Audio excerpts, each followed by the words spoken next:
Here's a clip of me accomplishing a split pull with sap. If you don't know what a split pull in Classic WoW is, there are several YouTube videos of it.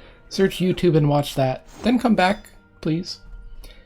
This is an extremely obscure mechanical quirk of Classic WoW that, to be honest, I've never seen evidence of anyone else ever recognizing. Officially new tech for a 21-year-old game, brother. Vanilla WoW can drink in the United States. I gotta go get myself a beer.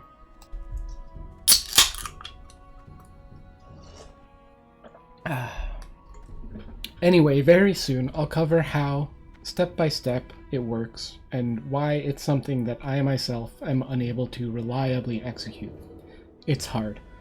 But on the bright side, there's an easier version of the split pull that is trivial to do reliably. So let me show you. This here is Nothing Face, my old Phase 1 SOD rogue alt. These mechanics work on any version of Classic WoW. I actually went to an SOD character because the server is dead, so that I can have a testing ground to myself. People kept pulling my mobs on other servers, so that's why he's here. The useless guy. I needed 2 humanoid NPCs standing static close to each other to test and replicate this technique. I set my sights on these 2 Grim Totems at the top of this mesa. If I sap one and run over to this part of the nearby bridge, the sapped one will reset, unless it's chained to the other Tauren, which I hit along the way. To be clear, if they de-aggro at separate times, it was a split pull. You will always see mobs that are chained together reset at the precise same moment. You can also see that the sapped Tauren never exits draw distance, so none of these are redraw resets. Here's a non-split pull example. Many humanoids and other mobs have a system wherein they cry for help on pull. Not the kind that's emoted when they're almost dead, like a lot of raptors and stuff do. Basically what happens is that the instant you get into combat with such a mob, it performs an invisible action where it cries for help in a decent radius, a little bigger than the body pull radius in most situations. Allied mobs will receive that cry, but they won't join the fight immediately. By my measurements, it takes about 2 seconds on average before allies join. I've never seen less than a second. I've seen nearly 3 seconds. The point is that they spring into action slowly after some enforced delay, but they actually receive the cry for help very quickly, within, I believe, a few milliseconds of you engaging the other mob. You know those loose groups of humanoids that kind of mill about? Experienced players will have internalized that they should time their missiles to pull mobs when they're split up. This mechanic is why. Mobs will social aggro if they're close enough for the cry. This kind of invisible depth is something I love about Classic WoW. They clearly placed a lot of these mobs so that they would mill in and out of cry for help range. What many rogues and druids don't realize is that you can actually split pull mobs without an AoE attack. No engineering required. Simply by de-stealthing so that they all aggro you at the same moment. Try it yourself. If a mob's already in combat with you, it won't be chained in by a cry for help. So you just have to get all of them into combat at the same time. This is how the AoE method works as well, except it grabs mobs by hitting them with a harmful action, rather than by suddenly entering everything's aggro radius. Of course, this seems dangerous, so many rogues don't even try it. But it can really be helpful for large pulls that you can't handle with just sap and gouge, especially if you have sprint or evasion to smooth your pull. There's some tough group quests with an elite named mob next to multiple other mobs that you can get a handle on using split pulls. Rogues are actually quite good at soloing most elites 1v1. Whatever opener you press, if you don't use this technique, is likely to ruin everything by causing the mob you open on to cry for help to everything close by, chaining the entire camp. So, when doesn't your opener chain mobs? I was watching Rel's chest farmed equipment only thief rogue challenge run recently, which is an insane idea by the way, and I'm enjoying it a good deal. I'll link to the video in their channel in my description. And I noticed they did something that I've seen happen just a few times in my WoW career. They sapped the mob, and it never joined the fight later. It didn't respect the cry for help. Why does this happen? Well, I noticed something interesting about their clip this time. See where their energy tick is at when they use sap? And what their energy goes to?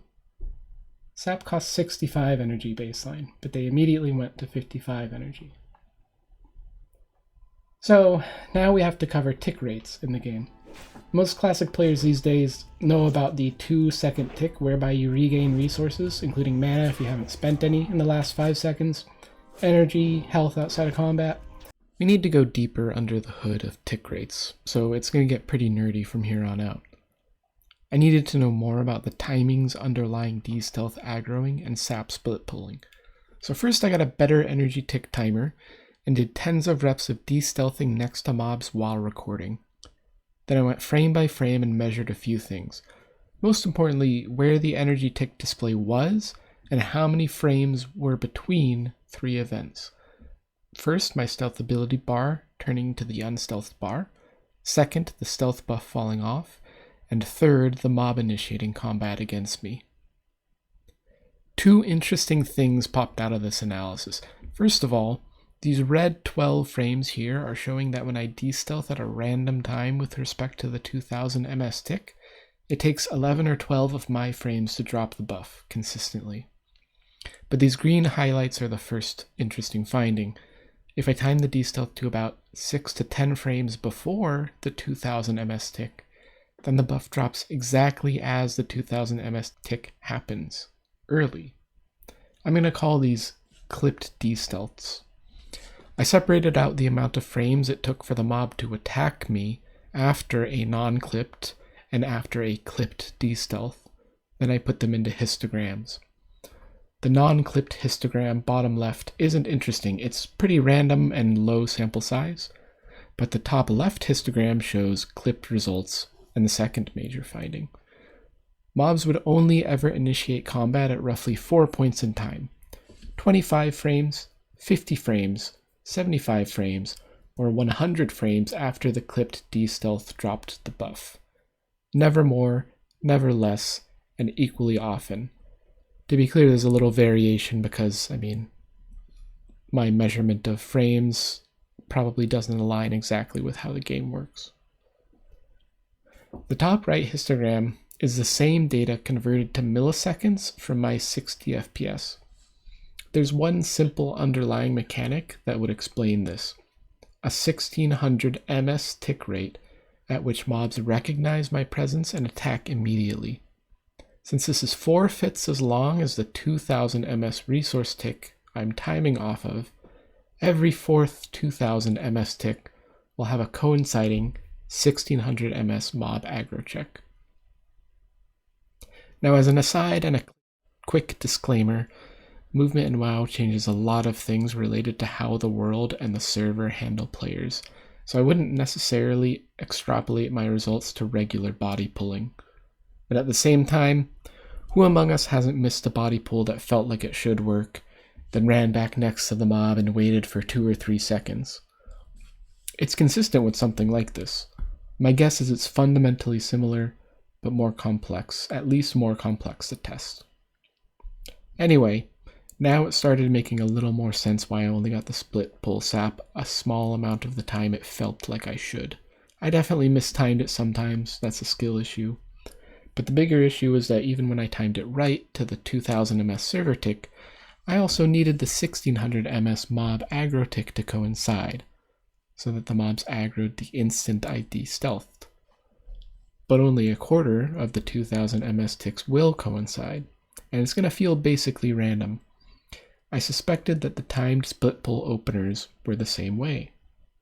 I don't know of any add-ons or weak auras that time this. It's not typically useful information, and I'm sure it's a lot harder to get that info from the API than to recognize when a player gained resources. Why is it 1600 MS? You may know that spell batching used to operate on 400 MS ticks, so maybe Blizzard just likes to do things relative to 400 MS.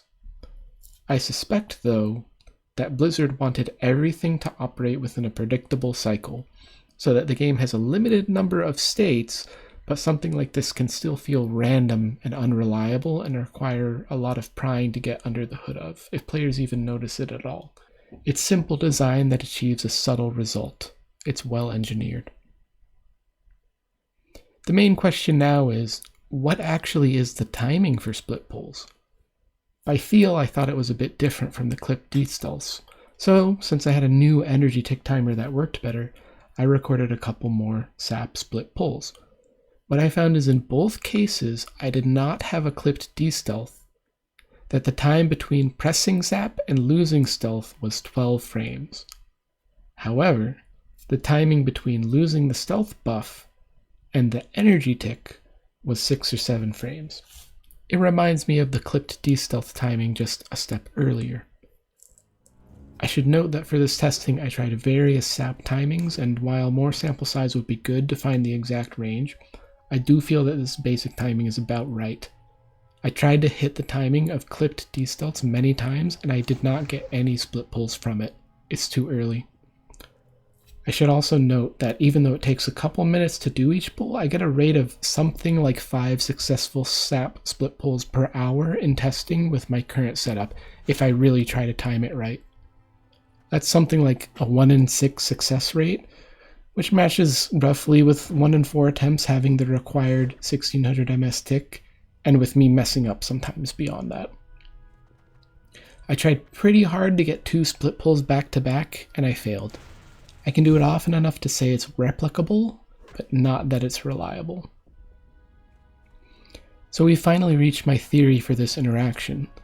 You want to use an opener about 18 to 23 60ths of a second before the 1600 ms mob aggro tick. It's possible that you also need the 2000 ms tick to coincide in order to force some odd interaction in the code. We can't tell with me using the 200 ms tick for testing. I don't really know of a good way to test without the 2000 ms tick as a reference, so for now that's what I'm limited to. If it really is a 5/60th of a second window or bigger, that's plenty lenient. There are much harder things that people can do consistently or almost consistently in fighting games, but this is just my estimate. The bigger restriction here is the lack of an appropriate tick timer. If anyone out there is a Lua coder who thinks they could crack a suitable 1600 ms tick timer that resets when a mob aggroes, ideally, then I'd be happy to look into this further. But in the meantime, thank you for watching. This is the first video on this channel, the first thing I've edited or voiced beyond PowerPoint presentations, really. I recognize it's more niche, wordier, and nerdier than is typical, but that felt like the right way for me to handle this topic that grabbed me, and I put a lot of work into it. I really appreciate you giving it your time. And I hope both of us learned more about this game in the process.